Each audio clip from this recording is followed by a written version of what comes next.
Welcome back. Another wonderful day of Photoshop, and this is actually my very first Photoshop tutorial I'm doing on this channel. I'm taking something like this picture, and I'll give you these files as well so you can do the exact same thing and follow along if you want, or you can take your own picture and do whatever you want to it. But we're going to take a picture, and I'm taking my dog, my lovely dog Sadie, right now called the OG dog, which I will probably regret later on. And I'm going to turn this picture into this, which is a Vapour Wave style picture. I'm going to call this Vapour Dog. Obviously, it's right there. And what this is a total exaggeration mixed with sort of 80s vibrance and computer graphics and different things. It's actually not that complicated. It's just a whole bunch of different layers and really guiding your eye to certain things and certain cues that are really important. So if you don't know what Vaporwave is, have a quick Google, look up the images, and Vaporwave is a style that kind of started off as a music style mixed with some visual arts. And I'm not really sure which one started first, but in the 2010s, around that time, we got this Vaporwave wave, this push, and it's become this meme, this artistic style that has really taken off with especially younger generations. So it's really interesting. It's a lot of good stuff in it. It's a lot of fun to do, and it's actually really cool to look at. And you can make really anything into this if you really want. And Photoshop is a great tool to do that. So first, let's get started. And I'm going to turn this back, or actually I'll leave it right here because we're going to drag in a few new items. We're going to start a brand new Photoshop document here. So I'll put a link to these in the description below. And what you can do is you can just download all of these things to your computer and they will be available for you, especially these filters and the static. And you can apply this to your own photos if you want. But if you want to follow along, just copy the link below and download all the files attached there. So first you have to get your image, put it into Photoshop. A good way to do that is put it in with the open with, and you get it directly in with Photoshop taking the highest quality of that image possible, instead of opening a brand new document, which is a bit cumbersome in different ways, and that's a long story. Now, the first rule of Photoshop, people might not agree, but I think it's really important, is to duplicate the first layer, because by default, we get a background layer that is locked for one thing, which is great. And other thing is, this keeps an original just in case you make a mistake or want to go back because you did something you don't know how to undo. So that's a great tool to have. Just get rid of it, eyeball that, make it un-eyeballed. And now you have a copied of a background. Now first, we're going to change this entire image to have an overall sort of vaporwave texture to it, especially with the colors and with the lighting and the exposure.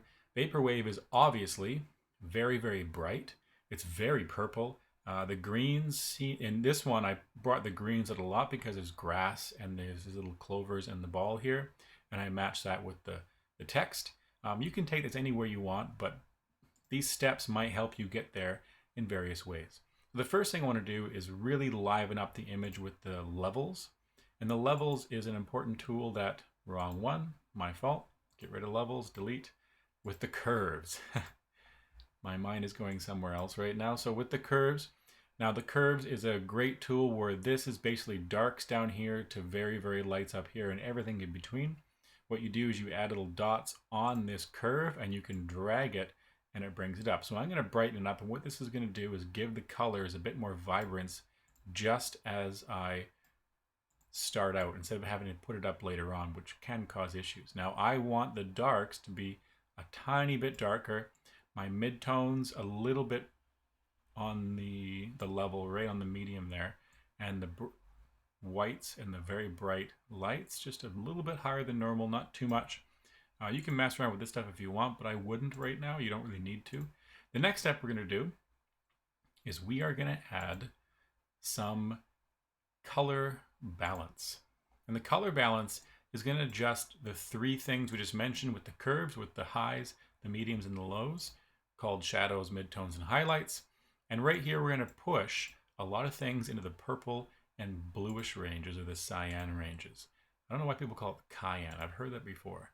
So let's start with the shadows. We're going to put it up a lot for the purple and a lot for that. You might be able to play with this a bit just to get the brightness going, because the yellow is where a lot of the light is coming from the sun. It's a very yellow sun. I might be saying a lot of things that you might miss. Don't worry about it. So this is just giving it an overall background kind of tone. And I might actually bring that down a bit. Yeah, see the highlights, if I bring that down to more red, I get a bit of a purple because all this grass here has some light attached to it, the reflections off the sun. Well, the clover here is a bit more in the shadow, so I can really play with that. You might notice different things in your photos. If it's a solid background, it's a totally different story with these sliders here. Just mess around for a bit. You can always go back. You can always just click on it, click delete, and do it all over again. Or just hit Control Z or Command Z on Apple. I'm on a Windows PC right now, so my controls might be a bit different than yours.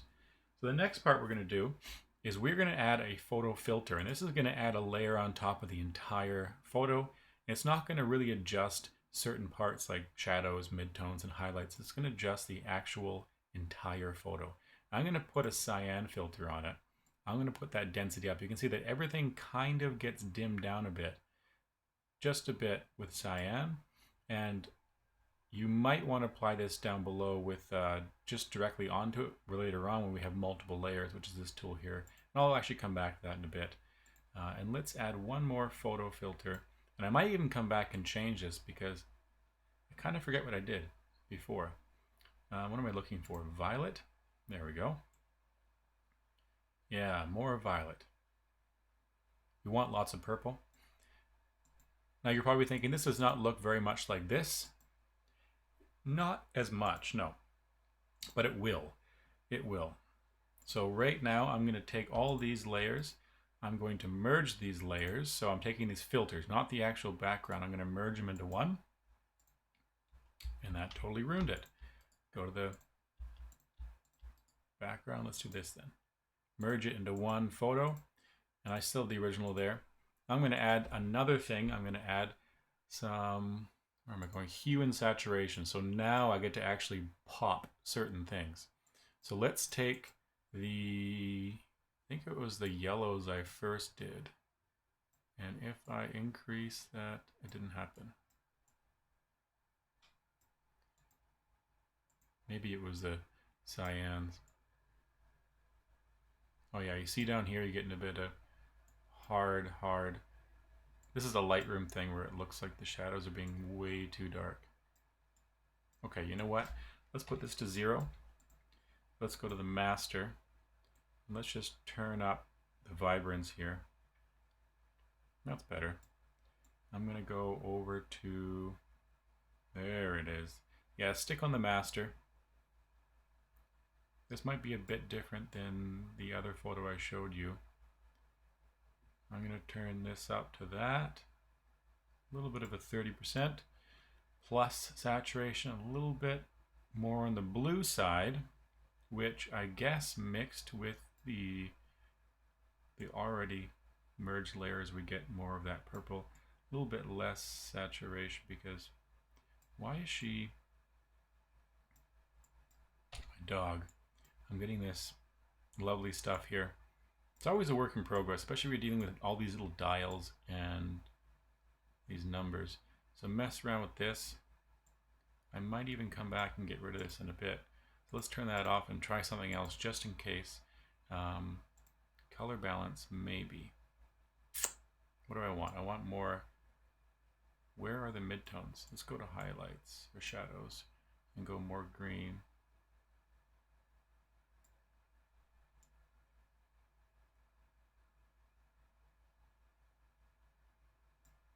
Yeah. Get rid of that. Let me just check to see what I did down below. Oh, I merged it. I had curves, photo filter, color, hue, saturation, but I merged them as well, so I can't really see.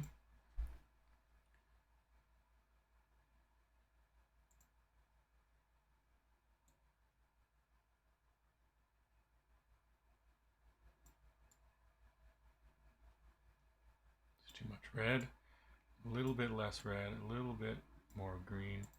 I'm going to stop that. I don't want that. Okay, you know what? Let's just stick with this and keep working. So we can always come back and add some more stuff later. What I'm going to do now is add another layer. I'm also going to take this little file here, which I have a couple different grids in here, and these grids are depending on what you want. I have one grid that's very flat, another grid that is sort of curved, a warped grid, and another warped grid with a blue background. I'm going to take this grid here. This is what I use in the other one. You can kind of see it in the background here. So I'm going to take the warped grid, I'm going to drag it on, and it goes into that layer. What I'm going to do is I'm going to expand it, and this is where we get into perspective stuff, which is a lot of fun. Zoom out just a bit so I can see where I'm going here.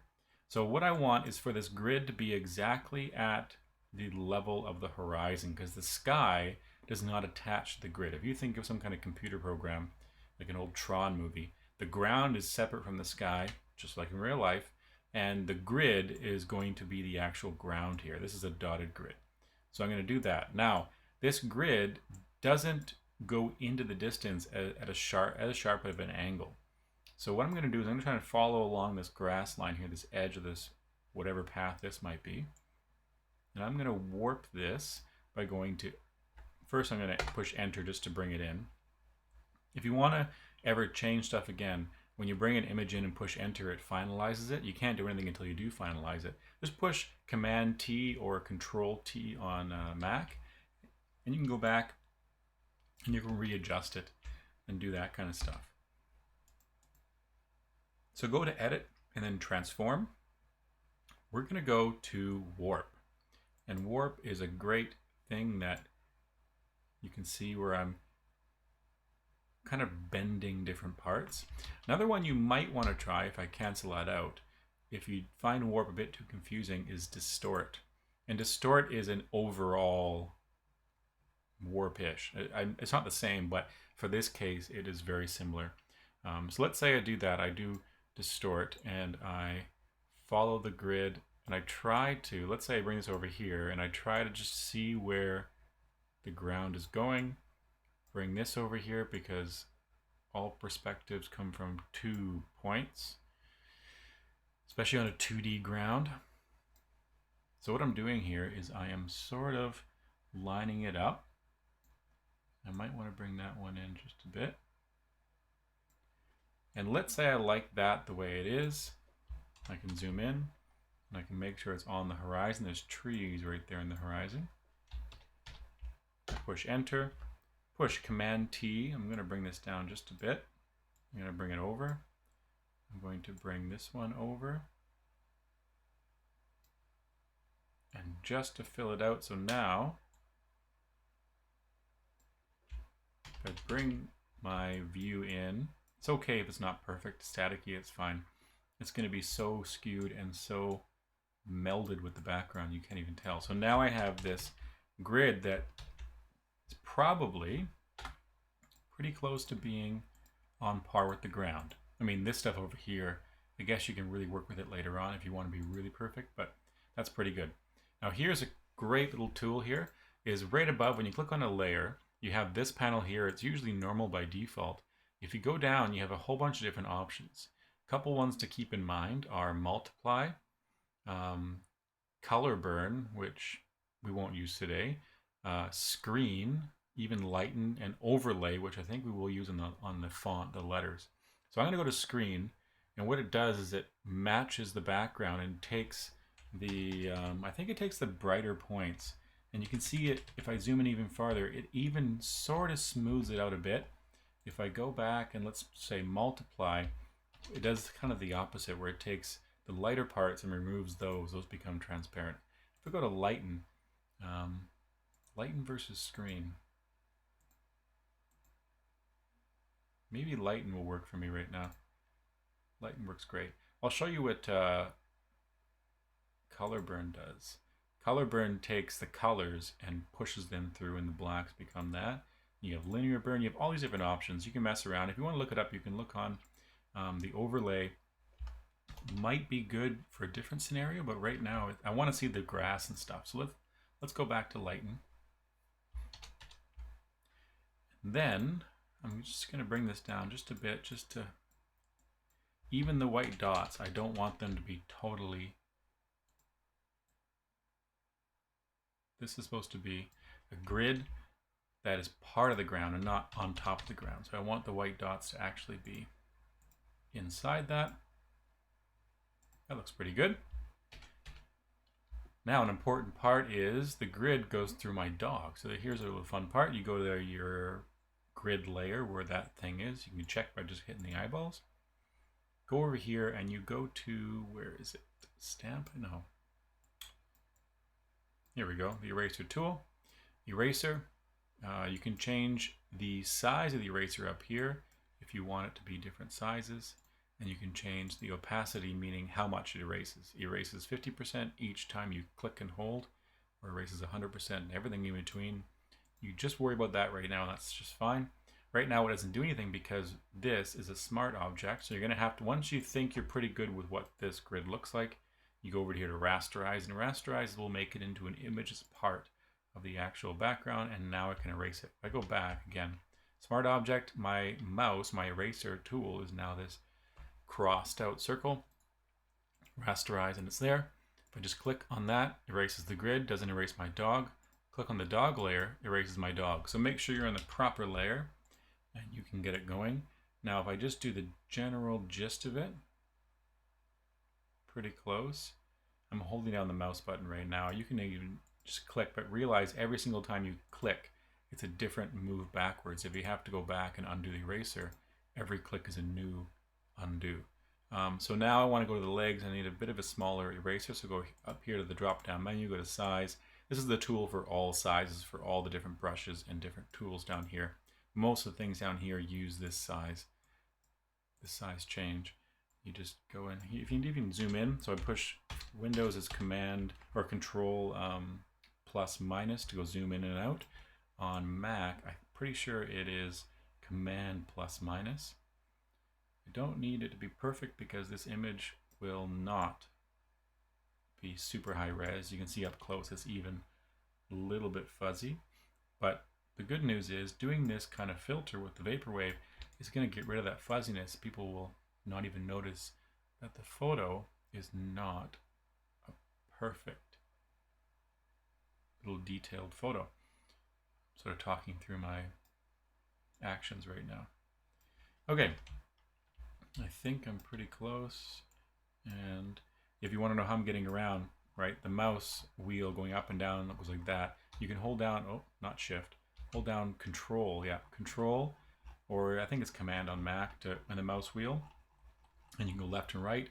What I usually do is just hold down the space button, space bar, and my mouse turns into a little hand. Space bar, and then click and drag, and you can drag your image anywhere. So click and drag, click and drag, click and drag. You can throw it and it kind of eases its way to wherever you want. It's got this weird intuitive system that I guess they thought we needed.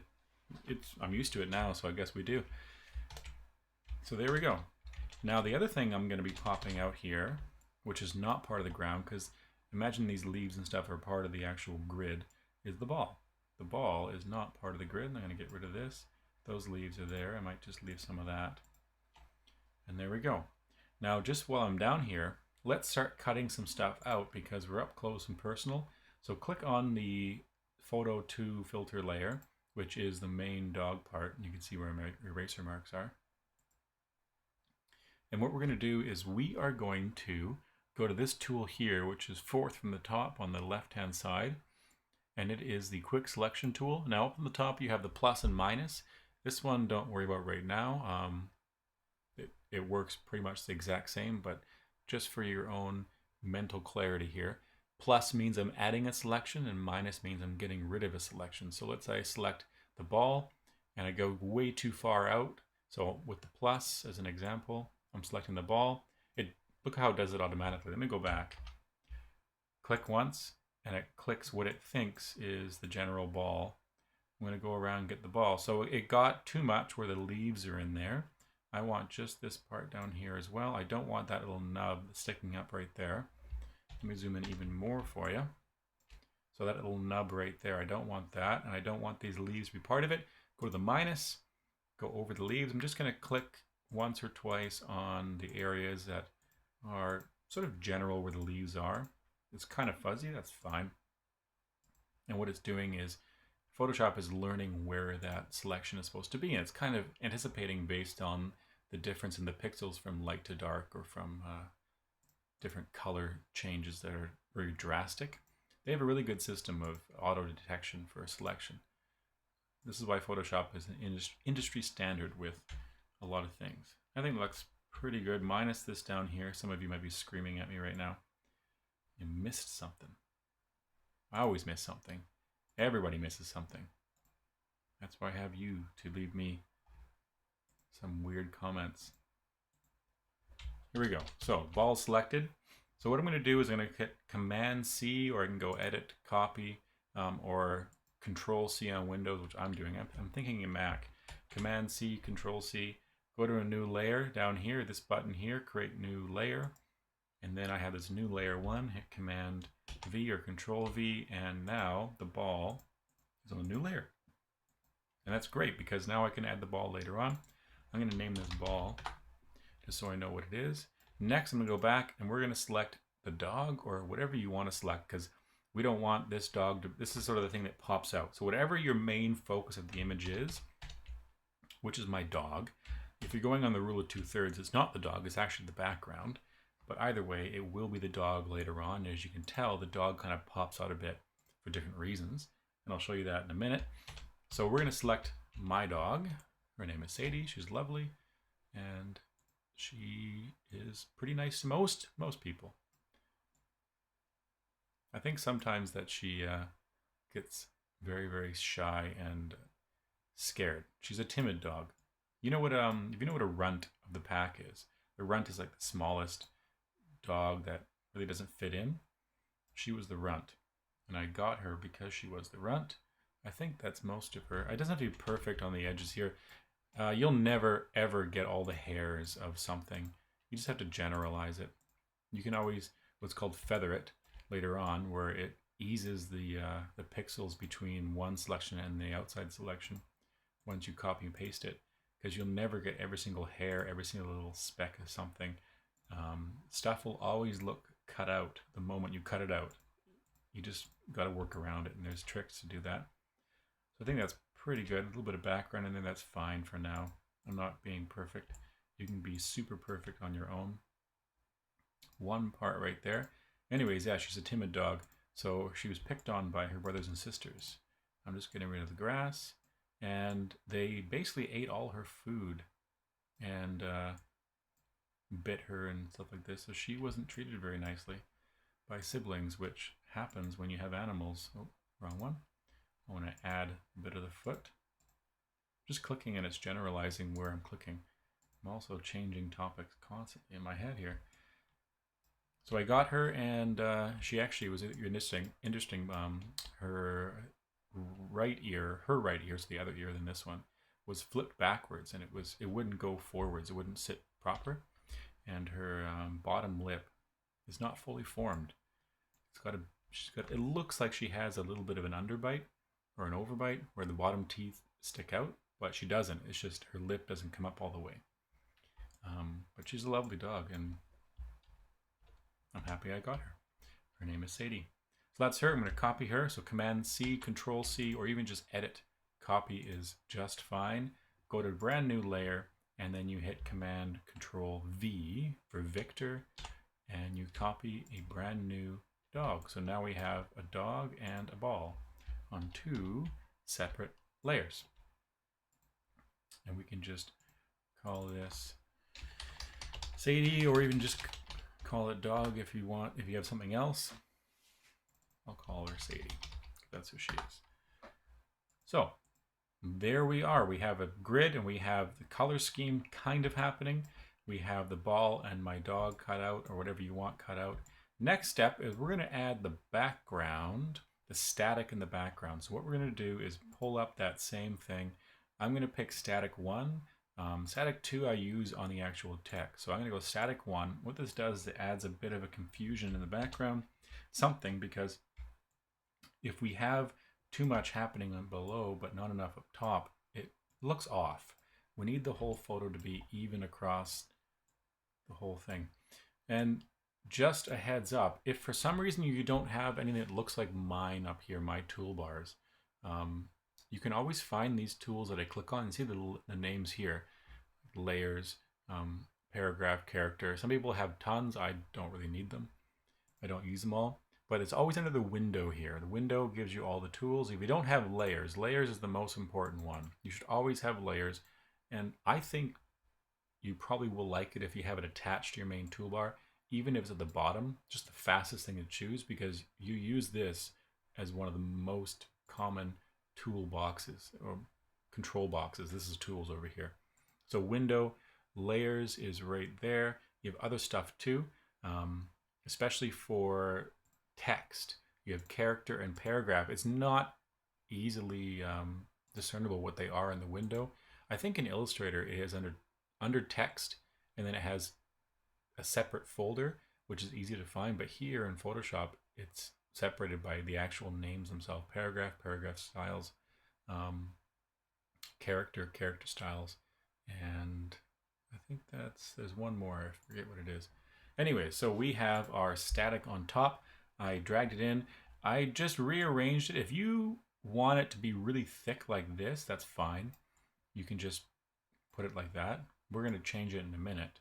But I brought it up and just made it a little bit more fine in the vertical size, right? Pull it down, it becomes very tall. And the vertical distance between each little static grain. If I zoom in, it might not, I mean, I know it gives you a less quality render when you're dragging photos in, but right now I'm going to just shrink it maybe to about here, halfway-ish. Hit enter, it's in. Next, I'm going to go, same thing, let's go overlay. And right now you can see that it is taking on the colors of the background. This is why this little toolbar here, this drop-down list, is great for different types of reactions to everything below. Now what's really cool is you are going to take Sadie and you're going to drag her over top of that. And that way you can see that with Sadie below it, the static is above, and with Sadie above it, you can see her above everything else. Because in the original, you can still see her above everything else. And because she's the most important thing. So we have the grid, we have the static in the background. We have a few more things to add before we get into some finalizing. And then we are going to take this static a bit and we're going to cut it because we don't want it to go all the way into the land. If you notice, the grid should go to about here. So what we're going to do is select our photo filter layer at the bottom, the layer with the actual main image. And we are going to select that same quick selection tool, go to the plus sign. I'm going to make my brush quite large so I can see it. And then I'm going to drag it along the horizon. So if I know where the horizon is, get rid of the static there just to see even better. If I know where the horizon is on my photo, it's not the trees, it's just below the trees. Just the edge of where those trees are. That would be where the horizon is. And the horizon is not straight because the land actually dips down over here. So I'm just going to drag it over, and Photoshop does a pretty good job of figuring out where that horizon is. Now I have some trees in there, so what I do is I go to minus and I drag it just carefully, too much right there, over top of the horizon. You see how it adjusts itself? I'm going to add that little bit right there. Those trees, let's get rid of those trees. I don't want to select those trees.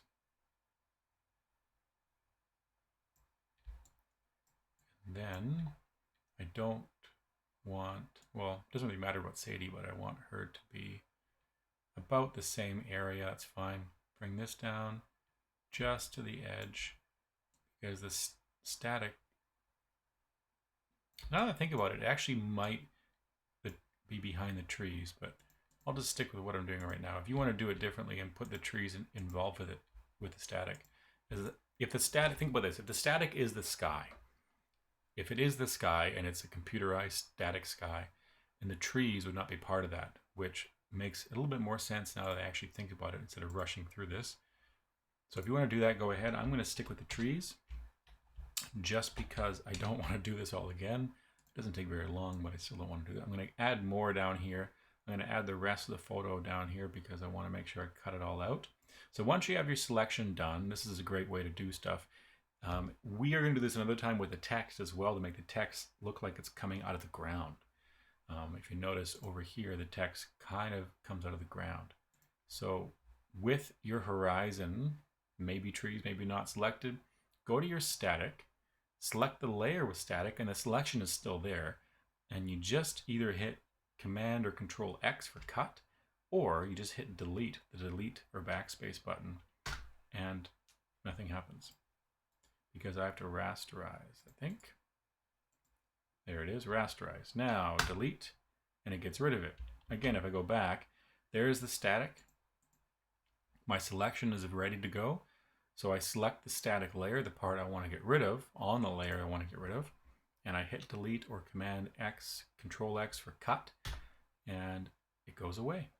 And then to get rid of this stuff, I'm just click here and click somewhere else, or hit escape or something to get rid of your selection. So now the static is only on top of the sky. That looks pretty good. So let's adjust Sadie here.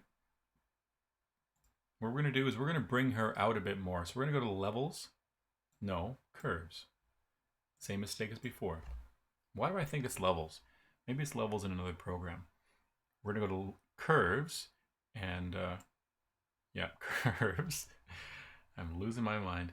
And we're going to make her a little bit brighter. But if you look, when I bring this up, everything gets changed. And this is an important thing I mentioned a few minutes ago, probably 20 minutes ago actually, where we have, what are we at? 31 minutes. Wow. Okay.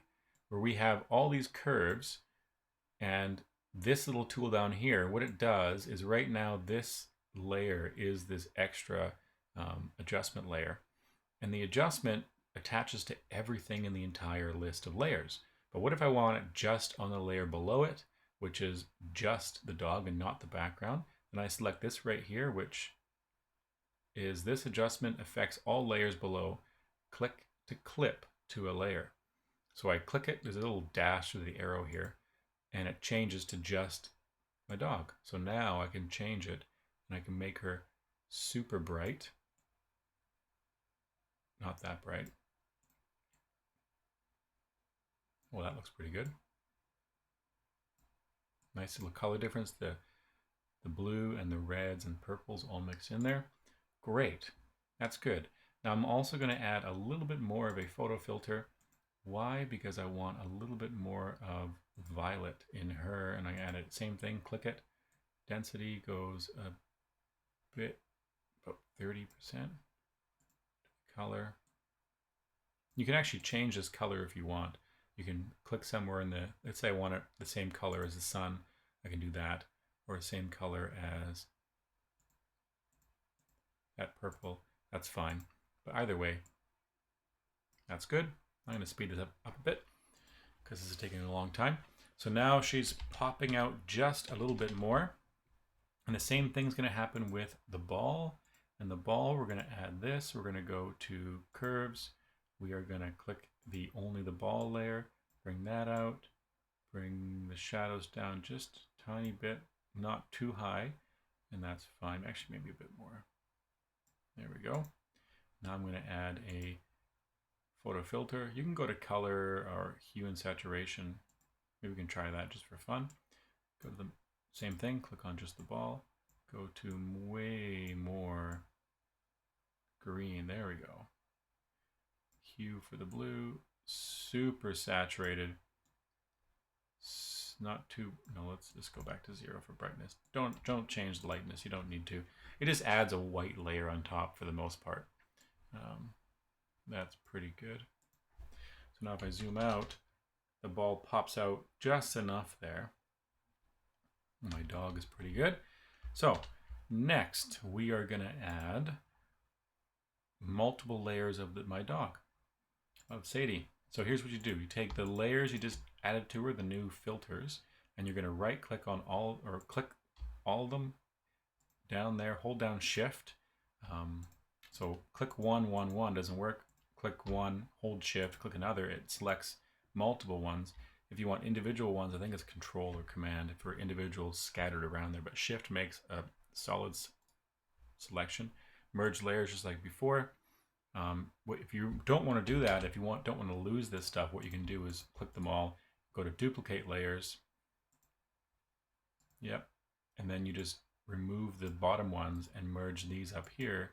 So you still have a copy of them, and you can even put them in a folder just like that. And just, let's say, backup Sadie, and it's there. So you can always have, make these visible. You can always have, let's say, a backup Sadie right there on top of your original one up here.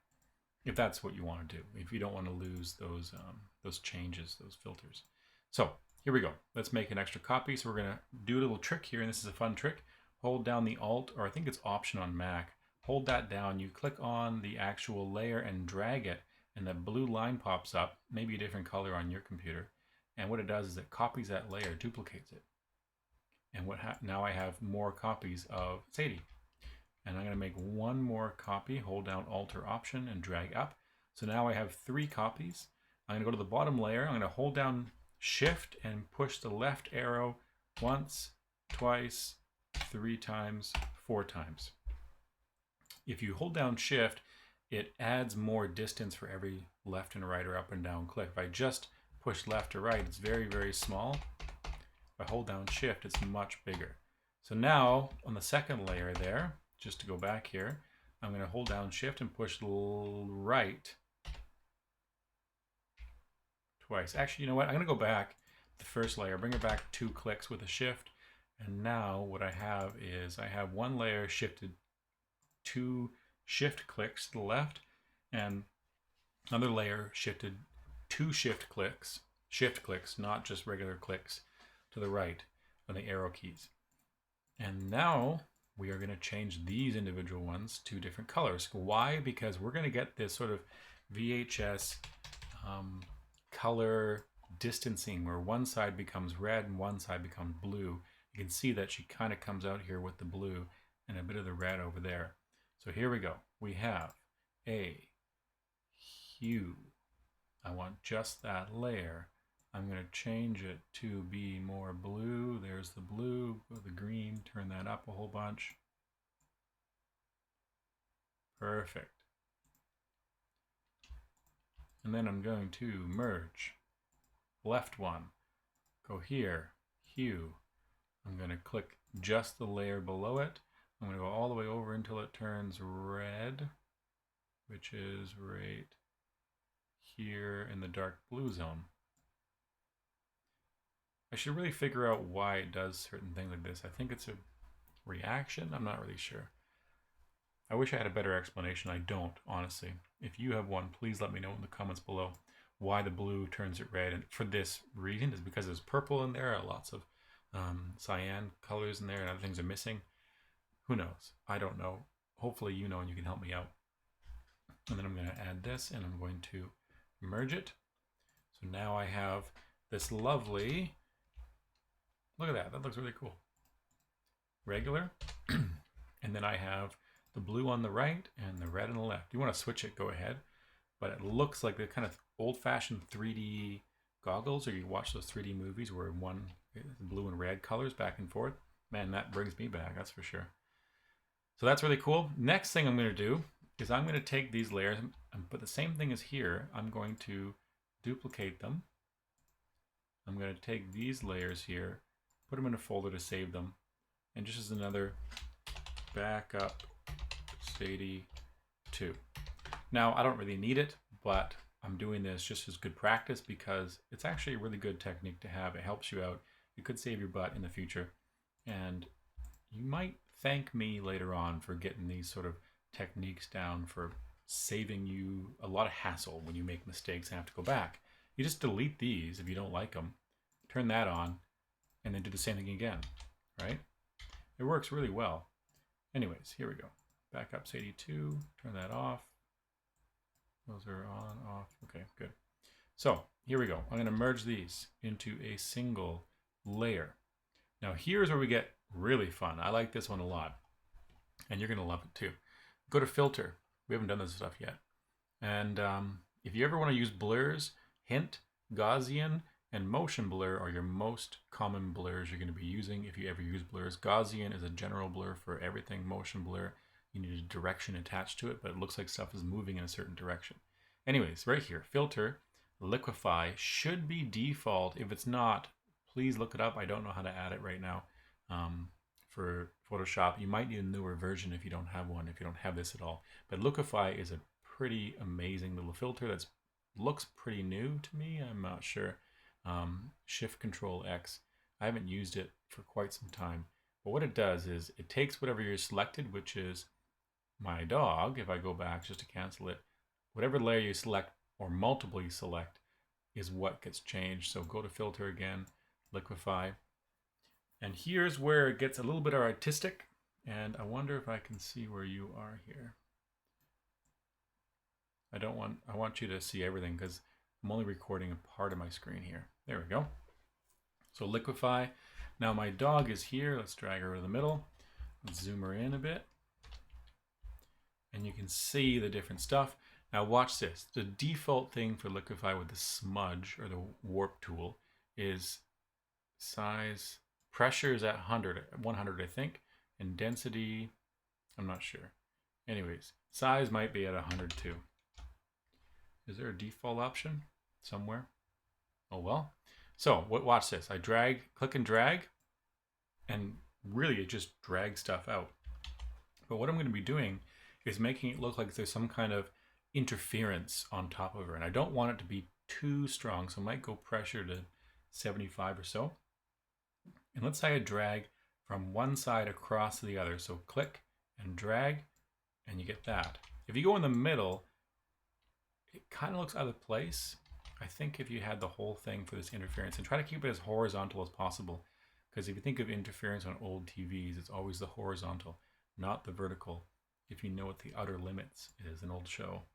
So here we go. We have horizontal, click, drag, and beauty. Maybe up here, click, drag, and I dragged over too far here. Let me just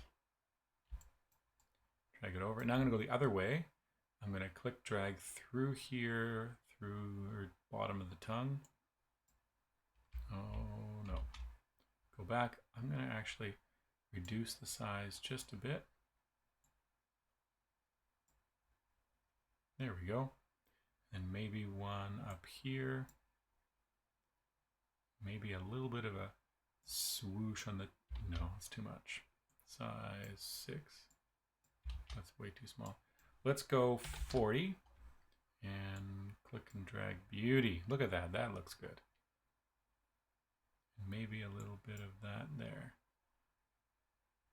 If you want to add some stuff in the middle, go ahead. I'm just trying to think of what this kind of thing looks like. I make it 70 and do a lovely little click and drag. There we go. Okay, done. Now, she looks like she's interfering in the actual existence of whatever this place is. Really cool. Okay, next, I'm going to use a font, and something you might not have, you can download it for free. One of my students showed this to me today. Save as Vapour Wave 2, just because I don't want to overwrite the old one. And this font, what's it called? It's called, oh, I forget. Anyways, it's probably in the list already. Click, and my character, Laser, there it is. It's called Laser 84. That's the font. If you look it up online, you'll probably find it. So let's do this. Vapour, oh, that's small. Dog. Now look at this. My text is coming up right here, but it's so small that if I zoom in, you can barely see it. So click enter. I'm happy with it. Watch this. Click on the font. Make sure you click on the proper thing here, Vapour Dog, and Command or Control T, and it becomes that adjustment. Now here's a quick trick. When you go to the vertical or horizontal boxes, you don't want this because it stretches too much or it stretches too much. You want the sideways boxes to stretch evenly like this. Well, how do you do that? you hold down Shift. Shift is kind of the standard universal rule for most programs, actually, where you hold it down and whatever you're dragging and dropping or whatever it is stays in a kind of a grid, invisible grid pattern.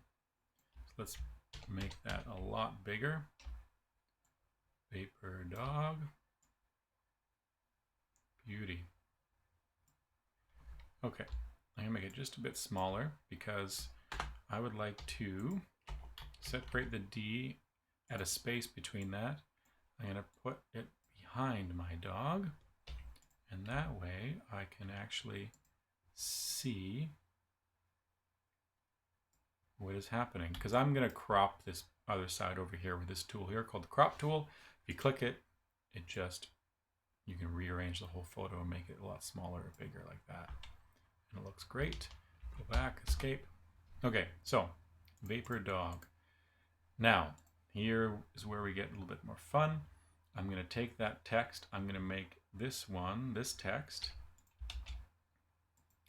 into, and this is where you use your eyedropper tool. So here's a quick hint to change text. You can't change it in here. You can only change it by selecting the text, so the text tool down here. T is the shortcut for the text tool, is push the letter T. And then if you go back, up here is the color for it, but it doesn't actually change the text. What it does is it changes what's going to come after the text when you just type now. So what you do is you hit Command or Control A, or just select all the text. Make sure you're not doing a brand new text box. And then you can go here to the color for the text. Here's the size, here's the font and the different styles and whatever else. Sharp is fine. Let's make this an even 440 because it doesn't want to. And then, so for the text, you click the color and you can choose the color in here. You can put in your own hex code if you want. But what I'm going to do is I'm going to use the default eyedropper tool, which is this little symbol right here that you see on the screen. And what this does is it selects whatever, not in here, but outside, whatever color you're selecting on. So let's say I select this little blue here with the tip. It becomes that, or the red. So you can match it to stuff in the actual photo. So let's do that. That's good. So let's say the blue is, I have it like, oh, come on. Escape, escape, escape. Save for prosperity. So here we go. I have my text. I'm going to hold Alt and drag up on that new layer, duplicate it one more time. Now I have two. So I'm going to go, there's the blue on the right, this one. The second one, I'm going to get rid of this, eyeball it. Actually, just delete it for now. I'm going to select this text. I'm going to hit the color. I'm going to go over to my dog and zoom in a bit more so I can see and get the actual red. And now that's red. So if I click outside, now I have the blue and the reds, but they're both directly on top of each other. So I'm going to go Shift and left click maybe twice, and then go the blue and Shift and right click twice, because we're going to add one more layer on top, which you probably still have because I just deleted this layer, deleted it a second ago. And this layer I'm going to shift click, because it is the red, I'm going to shift click right twice. And then I'm going to do this. I'm going to go to some obscene color pot. Let's go to the ball color. Yeah, look at that. That's an awesome color. That is totally Vapour Wave right there. Look at that. That looks amazing. Okay, so here's what we do. The blue, click on that layer, go down to screen. No, wrong, go to overlay.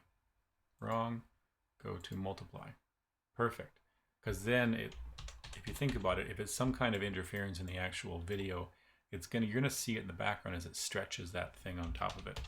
That's my rationale. Go to the red, go to multiply. That's fine. You can even go to try the other ones like linear burn, and what does that do? It's a little bit darker. Maybe this one for linear burn. Yeah, that's fine. Linear burn it is. I might even bring it in. No, that's changing that.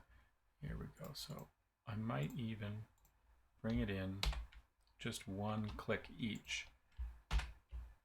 Oop. Just to make it a bit more legible. You can still tell it's there. I guess because it's further away in the background, that would make more sense. And then the top layer, where the actual green is, our ball green that's been exaggerated, we're going to go back to our lovely file folder and drag in static 2. And this static 2 is going to become the overlay, just like the background static, for the letters. Put it over top of the letters. Now here is a really cool thing. If you do this, same thing as before. If I go, let's say overlay, or even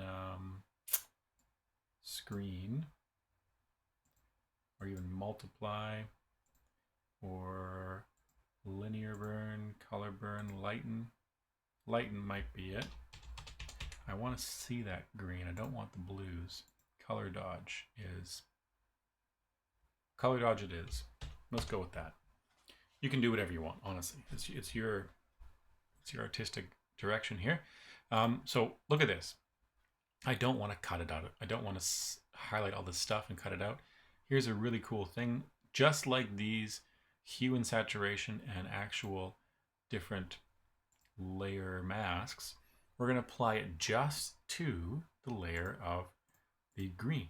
So if you click on the one you want it to go to, hold down the Alt button or the Option button and click that just where the link is, just where that line between the two layers are.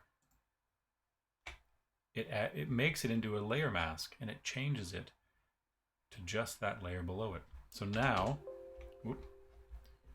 escape, click, okay, good. Hitting the wrong buttons here. Sorry. So now my screen is totally messed up. There we go, magnifier, that was new. So I can change it back. Let's go to multiply. Forget that. Overlay. Forget that. This is the hardest choice of my life here.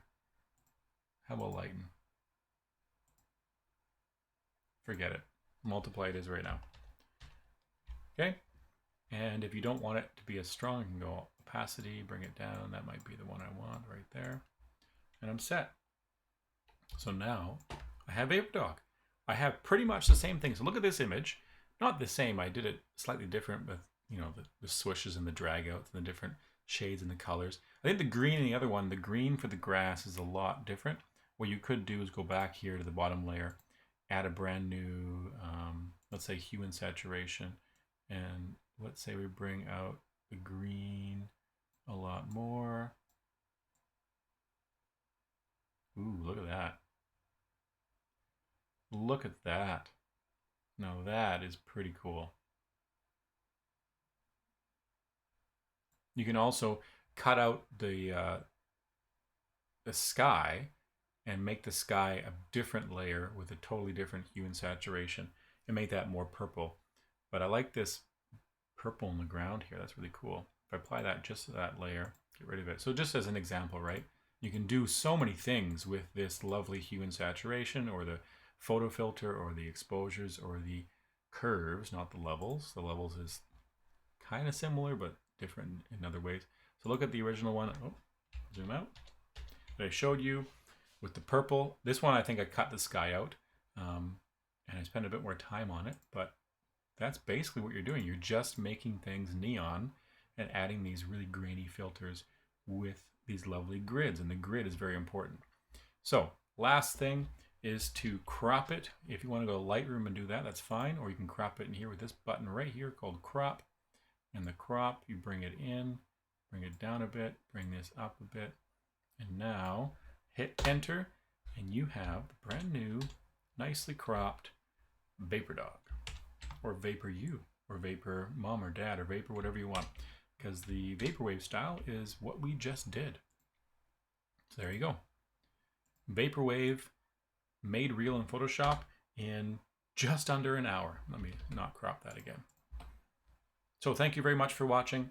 Have a lovely day, and tune in next time. Make sure you subscribe, hit that lovely little button at the bottom there under my video for subscribe, and you can get notifications on when I put new videos up, which I'll be doing a lot more lately in the next little bit, especially with Illustrator and this Photoshop, possibly some Lightroom stuff, and especially coming back to some Fusion 360 and redoing some of those videos because Fusion has changed. Those videos are now outdated within a year. It's been an amazingly adaptable year with that program.